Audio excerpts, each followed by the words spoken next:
Agora, essa imagem aqui, o que aparece para a gente? Existem algumas coisas aqui interessantes para a gente ver. Primeiro, vamos de baixo para cima.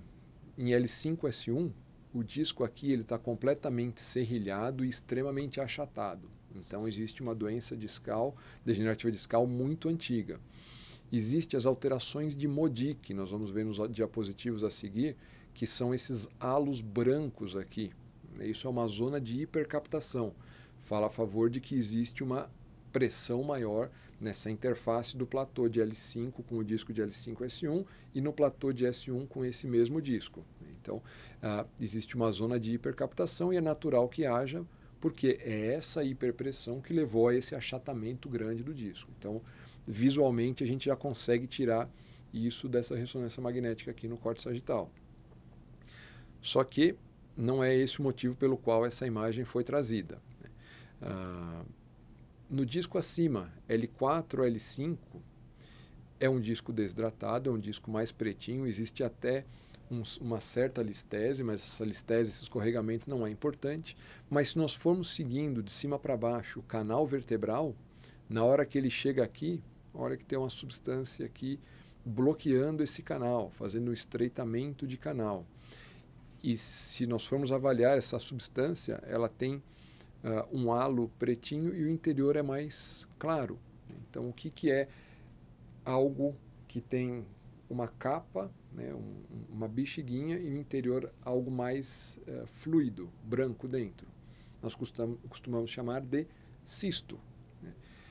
E aí eu faço um parênteses, porque muitas vezes o paciente olha no laudo da ressonância magnética, vai no Dr. Google e coloca cisto e já vem com 1000 preocupações, que cisto é tumor. Então, assim, cisto, nessa topografia, de onde ela pode vir na coluna? Vamos olhar no corte axial. O corte axial em L4, L5. Aqui o disco intervertebral, aqui os elementos ósseos posteriores, as facetas articulares aqui, onde eu estou passando o meu cursor, bem brancas em T2, então com uma presença de líquido no interior dessas facetas. E eu vou delimitar esse cisto aqui, no sagital, aqui no axial. Olha o cisto aqui, ó. Olha o espaço que ele faz aqui. E o que ele mostra para a gente nesse corte axial? Que ele tem uma continuidade com a faceta esquerda, a faceta articular esquerda. Então, o que é esse cisto? É um cisto facetário. É um cisto facetário. Ele tem comunicação com a faceta articular. Como que se gera um cisto facetário? Hiperpressão, movimentação daquela faceta articular ao longo do tempo, uma artropatia, uma sinovite, uma reação inflamatória grande por conta dessa hiperpressão. Aquele líquido inflamatório vai se formando, vai aumentando, vai ficando abundante.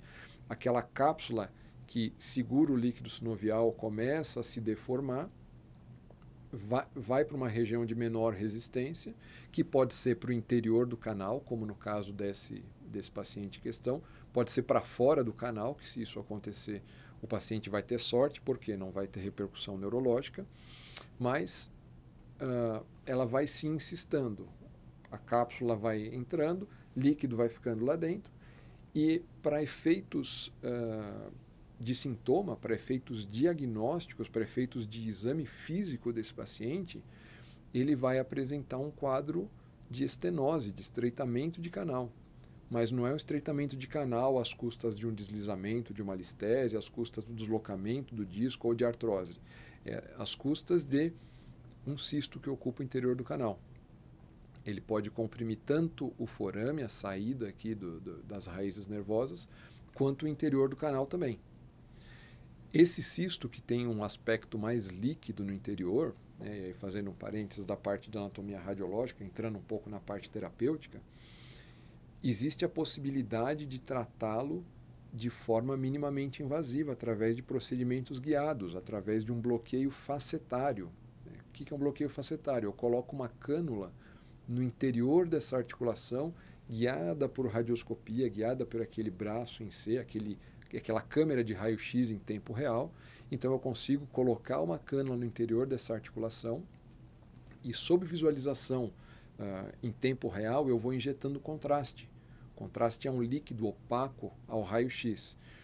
E, consequentemente, eu vou preenchendo esse espaço articular, eu vou preenchendo, se tiver, né, um pedículo que una, se tiver uma ligação desse cisto com a articulação facetária, eu vou aumentando, aumentando, aumentando esse cisto até que eu estouro esse cisto. É um tipo de técnica que, do ponto de vista do intervencionista, é bastante prazeroso, porque o paciente ele é extremamente sintomático, e se você resolve isso, você poupa uma cirurgia que teria que manipular o canal desse paciente, mas, ao mesmo tempo, é algo que necessita de uma técnica mais apurada. E é interessante fazer até, e eu tenho a felicidade de ter alguma experiência com pacientes com anestesia local, o paciente me referindo durante o procedimento, porque no momento em que você vai pressurizando esse cisto, ele vai aumentando, né? Aumentando, ele aumenta a pressão nas estruturas neurológicas, então o paciente ele sente uma pressão grande, eventualmente sente sintoma irradiando perna abaixo, e a partir do momento onde o cisto é rompido, além de você ver a difusão, né, desse contraste no raio-x, o paciente também faz aquele ufa, né, aperta, aperta, aperta, e na hora que estoura ele resolve na hora, né? Então é um tratamento interessante do ponto de vista intervencionista, apesar de não ser algo tranquilo, né? Mas na mão de intervencionista experiente é uma técnica boa de se usar. Pode ser que reinsiste, né? Se é que existe essa palavra, mas enfim, pode ser que ele se recomponha, que aquela cápsula volte a aderir e recolete, isso pode acontecer, mas também existe uma boa possibilidade de resolver o problema do paciente, e uma vez resolvido o problema do paciente, sem necessidade de uma ampla manipulação em canal vertebral, é um cenário bom para todos. Existe, antes de passar para o próximo diapositivo, tirando o máximo possível aí da parte didática dessa imagem, um outro aspecto que eu queria levar em consideração e mostrar para vocês, que é a musculatura paravertebral, né? Estou falando já extra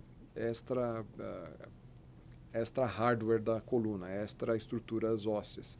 Então a musculatura aqui, né, que envolve a coluna, que sustenta, né, que ajuda a sustentar, que é a musculatura estabilizadora de coluna, a fibra muscular potente, a fibra muscular competente para causar a estabilização dessa coluna, para roubar um pouco dessa sobrecarga das partes rígidas, vértebras, discos, articulações, para dividir a sobrecarga, essa fibra muscular ela é pobre em água. E como ela é pobre em água, na ressonância magnética em T2, quando ela é pobre em água, ela tende ao preto. Então ela tem essa cara aqui, é uma fibra mais escura. O que chama a atenção da gente nesse paciente? Existe uma bastante infiltração gordurosa. Olha quanto tecido branco permeando esse tecido muscular. Então o que é isso daqui? É um enfraquecimento da musculatura estabilizadora de coluna, o lombinho mesmo, né? Aquela musculatura comprida em volta da coluna. Então, existe uma infiltração gordurosa, uma infiltração de tecido conjuntivo, que é um tecido inerte do ponto de vista de contração, de sustentação.